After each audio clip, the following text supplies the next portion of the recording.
መጥፎ ሰው አይደለም። የኔ ደስታ ያስደስታል። ለሱ ደግሞ አመሰግናለሁ። አሁን ግን ሁለታችንም የራሳችን ውሳኔ መወሰን አለብን። የኔ ፍቅር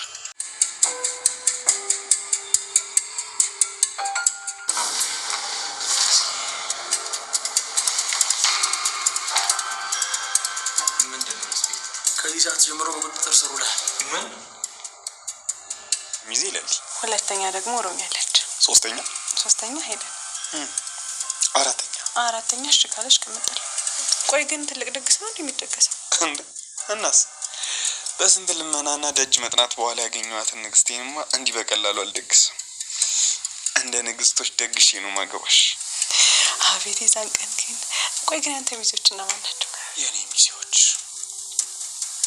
ታውቂያለሽ፣ ፍቅር ሴት ባትሆን ኖሮ እሷን ነበር ሚዜ ማድረጋት። ፍቅርማ ለሚዜነት አትሆንም። ባይሆን አበባ በታኝ። ሰላም እንዴት ናችሁ የጽናት ቤተሰቦች? እንግዲህ እናቴ ሊጋቡ ወስነዋል። ነገር ግን አይጋቡም፣ በፍጹም አይጋቡም። ማለት የሆነ የሚመጣ ነገር አለ። እነሱ ያቅዳሉ ለመጋባት፣ ነገር ግን በፍጹም አይጋቡም። ፍቅርም ደግሞ አትፈቅድም። በዛ ላይ ደግሞ እናትየዋ አትፈቅድም። ግዴታ እናትየዋ የእሱም እናት ሆነ የእሱም ቤተሰቦች ሆነ የእሷን ቤተሰቦች መስማት አለባቸው። በድብቅ እንደዚህ መጋባት የለባቸውም።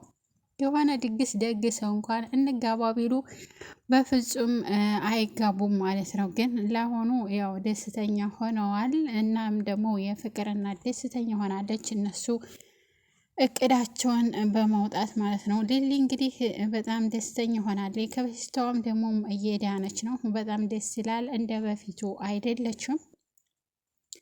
ባቡሬም ደስ ብሎታል። ነገር ግን የሆነ ቅር ያለው ነገር አለ።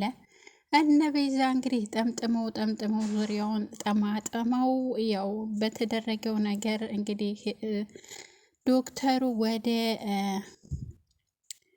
ፖሊስ ይዞ ሄዷል ማለት ነው። በጣም ነው የሚያሳዝነው። እሱ ባልሰራው ነገር ባላደረገው ነገር እንግዲህ ጠማጥመው እሱ ላይ ላክከውበታል። ወደ እሱ እናዛውረዋለን ብለው ነበረ። ያው ሲመላለስ ነበረ እንግዲህ ገጀራው ባዴና በሱ ላይ ለመጠምጠም ስለፈለጉ እየተመላለሰ ነበር። ነገር ግን ማንም ያወቀበት የለም። ያችም ትመጣለች፣ አዴ ናት ያዛወረችው። አይህም እንደዛው። ሁለቱም ያው ተመሳጥረው ስለነበረ ብርቄ እያለ ነው የሚጠራት። እሷ ፍቅር ናት። ነገር ግን ብርቄ ስትል ስለሰማ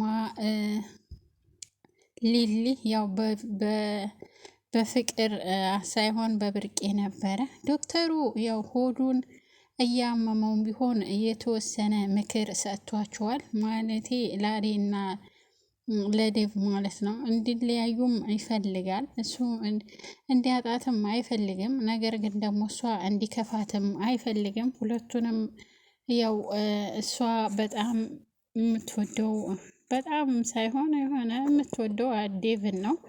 ነገር ግን እሱ በጣም ነው የሚያፈቅራት የሚወዳት። ግን እስካሁን ድረስ ማንም ያወቀበት የለም፣ የተረዳውም የለም። ዴቭም ሲያገኘው አብሮ በጣም ነው የሚቀነው። እስኪ እናንተ የዴቭ ቅናት ትንሽ ቢቀጥበው አይሻልም? አልበዛም? የዴቭ ቅናት በጣም ነው የበዛው። ማለት ያው ከእሷ ጋር የሆነ ግጭት ውስጥ ያስገባዋል። በጣም ነው የሚቀረው ከሚባለው በላይ። በቃ እንደውም ዶክተሩን አብሮ ታገኘው የሆነ ነገር አቅደዋል ነው የሚለው። ሁሉም እንግዲህ እንደተለመደው ነው። ያው አቤም ገንዘብ አስገባልኝ ብለዋለች ቤዛ። እንደውም ጨምራበታለች። ባለፈው የተወሰነ ብር አስገባ ብለው ነበረ። ከዛ ደግሞ አሳልፌ አልሰጥህም ጨምር ብላ አስጨምረዋለች። ነገር ግን እውነት ከብሩን ታስገባላት በኋላ እርግጠኛ ነኝ አሳልፋ እንደምትሰጠው አልጠራጠርም። እሷ በጣም የገንዘብ ሰው ነች ከሚባለው በላይ ገንዘብ ወዳድ ነች። አይደለም ባዳ ቀርቶ ወገዛ ወንድሟን ማሳለፋ መስጠቷ አይቀሬ ነው። እንግዲህ ፖሊስ እየፈለጋቸውም አይደለም ማለት እነሱ ተደብቀዋል። ግን ያው ስራቸውን እየሰሩ ነው። ከምንም እንትን አላሉም። የሌሌን ካርታ እንግዲህ ሁሉንም በፌክ አዛውሯቸዋል።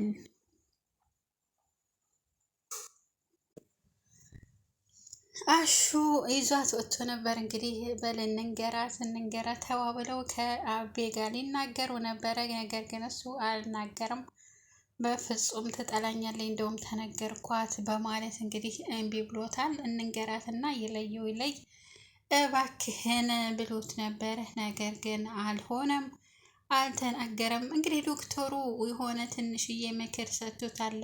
ያን ምክር ስለሰጠው ሄዶ እንግዲህ ለመጋባት ወስኗል። እስኪ እናንተ ይጋባሉ ወይስ አይጋቡም? እንጃ እኔ ይጋቡ አይመስለኝም። ማለቴ በብዙ ነገር ዙሪያውን ታጥረዋል። በቤተሰብ በፍቅር ፍቅር በጣም ነው የምትወደው። በፍጹም እንደውም ፖሊስ መጥቶ የሚወስዳት ነው የሚመስለኝ አደይን። ይህ ሁሉ የሚደረገው እንግዲህ የፍቅርና የነ ቤዛ ስራ ነው። ዶክተሩን ተወሰደው ፖሊስ እርግጠኛ ነኝ አደይንም መጥቶ ወስዳታል ማለት ነው። ስለዚህ በሁለቱም ስለሆነ የተጠነሰሰው ይሄ ሁሉ የሚደረገው እንግዲህ ራሳቸውን ነፃ ለማውጣት እና ፍቅር ደግሞ ዴቭን ለራሷ ለማድረግ ስለፈለገች ይህን ሁሉ ሴራ ትጠነስስ ነበረ። ያው እንደውም ፍቅር ትንሽ ዳኔን እየተጠጋችው ነው። ያው ቀስቀስ ብላ ማፍቀሯ አይቀርም። ዳይመንድና ኩኩ የምትባለው ደግሞ በጣም ተጣልቷል ከሚባለው በላይ አይዋደዱም። ግን ከጊዜ በኋላ ከትንሽ ሳምንት በኋላ እርግጠኛ ነኝ ሁለቱም ተግባብተው ፍቅረኛ እንደሚሆኑ አልጠራጠርም። ሁለቱም ሌቦች ናቸው። እንግዲህ የዶክተሩን ስልክ አውጥታ ወስዳበት ነበረ። ዶክተሩ አንተ ነህ ወይ የወሰድከው? ስልክ የመልስልኝ ሲለው አይን ያልወሰድኩም፣ በፊት አድርጌው ነበረ፣ ነገር ግን ዛሬ እኔ አልወሰድኩም እያለው ነበረ። እውነትም አልወሰደም። ያች ነበረች ሲጣሉ ተኪስ ውስጥ ስታወጣው አይታችኋል። ያው የወሰደችው እሷ ነበረች። እንግዲህ ያው መልሶለታል ስልኩን። እኔ አይደለሁም የወሰደችው ያች ናት፣ ይኸው አንጥቻለሁ ብሎ በእጁ አስረከበው። ነገር ግን ዶክተሩ በጣም ነው የደነገጠው ከሚባለው በላይ። በቃ ቆሌው ነው የተገፈፈው። አንተ የተበላሸ መድኃኒት አንጥተህ ለሰዎች ሰጥተሃል ጥቅም ስትል፣ ስለዚህ ከዛሬ ቀን ጀምሮ በቁጥጥር ስር ውለሃል ሲለው በቃ ያለበት ራሱ ነው የዞረው ማለት ነው። እንግዲህ በጣም የሚገርመው ነገር ማን እንደሚያድነው ወይም ደግሞ ማን ተከራክሮ እንደሚመልስለት እናያለን ማለት ነው። እሱ የሆነው ዴቭ እንግዲህ በጣም ደስ ብሎታል። አደይም ደስ ብሏታል፣ በተወሰነ መልኩ ደስ ብሏታል። ግን ዴቭ ደግሞ በጣም ነው ደስ ያለው። ለመጋባት ስለወሰኑ ተደውሎ ተነገራት የፍቅር እናት